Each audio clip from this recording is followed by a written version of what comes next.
લાગણીઓના રોકાણ ખોટી જગ્યાએ ના કરતા. આવકમાં તકલીફ સિવાય કંઈ નહીં મળે સાહેબ. કેટલીક વાર ગુસ્સો પણ જરૂરી હોય છે, ખાસ કરીને એ લોકો માટે જે એને લાયક હોય છે. હાલત અને ચહેરો સમય સાથે ભલે બદલાતો રહે, પણ અંત સુધી તમારી વાણી ના બદલાવી જોઈએ સાહેબ.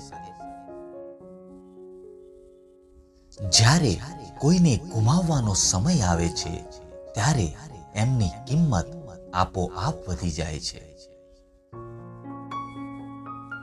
કોઈને એટલું આસાનીથી ના મળી જવું કે લોકો તમને સસ્તા સમજવા લાગે. આજનો માનવી 21મી સદી તરફ નહીં, 21મી સદી તરફ જઈ રહ્યો છે. ખુમારી એટલી અકબંધ રાખો કે આંખના આંસુ પણ ખભો જોઈને ટપકે.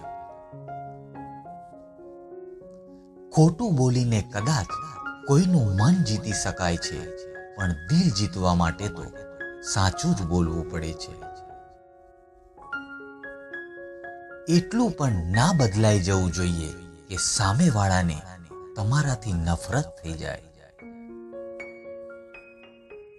કમાણી કરતા ઓછું વાપરે એ જ કાબિલ કહેવાય. બાકી રઈસ દેખાવાના ખેલમાં તો કેટલાય ગાયબ થઈ ગયા સાહેબ.